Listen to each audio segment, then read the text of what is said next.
New market এলাকার বর্তমান চিত্র। আগে এই জায়গাটা ছিল পথচারীদের ফুটপাত, এখন পরিণত হয়েছে হকারদের অস্থায়ী মার্কেটে। হকাররা দীর্ঘদিন ফুটপাত দখল করে ব্যবসা করলেও এখন সেই ব্যবসার জায়গায় নেমে এসেছে সড়ক পর্যন্ত। তাতে যায়নি যাত্রীদের জন্য তৈরি সিটি কর্পোরেশনের যাত্রী ছাউনি। বিভিন্ন প্রতিবেদনের তথ্য বলছে রাজধানীতে প্রায় ৩.৫ লাখ হকার রয়েছে। শুধুমাত্র নিউ মার্কেট ও এর আশেপাশেই আছে প্রায় ৫,০০০ হকার। সিটি কর্পোরেশন ও প্রশাসনের উচ্ছেদ কার্যক্রম চালালেও তা স্থায়ী হয় না।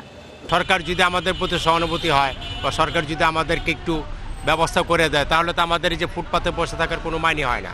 সরকার তো সেটা দেখতেছি না আমাদের প্রতি, আমরা কি করবো? আমরা কিন্তু সে অ্যাবিলিটি নাই যে আমরা একটা দোকান নিয়ে বসবো, ব্যবসা বাণিজ্য করবো। সে অ্যাবিলিটি থাকলে তার ফুটপাত দোকানদারি করতাম না। একটা নির্দিষ্ট জায়গা করে দিলে অনেক বেটার হবে এবং জনগণের বেটার হবে, দেশের পরিস্থিতিও ঠিক থাকবে এবং ক্রেতাদেরও কিনতে সুবিধা হবে।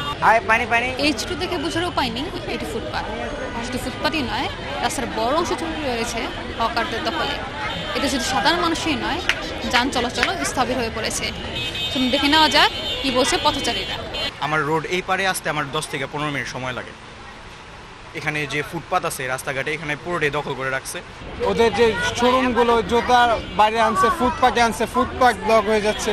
মানুষ রাস্তা দিয়ে হাঁটলো না, ফুটপাতে তো অ্যাটলিস্ট আসবে। ফুটপাতের উপরে আছে জায়গা দখল করে জুতার দোকান দিয়ে রাখছে, তারপরে আছে বিভিন্ন রকমের দোকান দেওয়া আছে। এগুলোতে আসলে জনগণের হাঁটার অসুবিধা হওয়ারই কথা। শুধু পথচারীরাই নয়, হকারদের কারণে বিপাকে পড়ছেন অন্য ব্যবসায়ীরাও।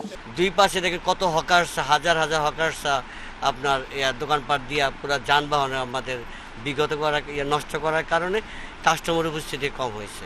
এদিকে নিউ মার্কেটে ফুটপাত দখলকে কেন্দ্র করে চাঁদাবাজির অভিযোগও বহুদিনের। এই বিষয়ে ক্যামেরার সামনে কথা বলতেও অনীহা সবার। শান্ত আক্তার, ULF টিভি, ঢাকা।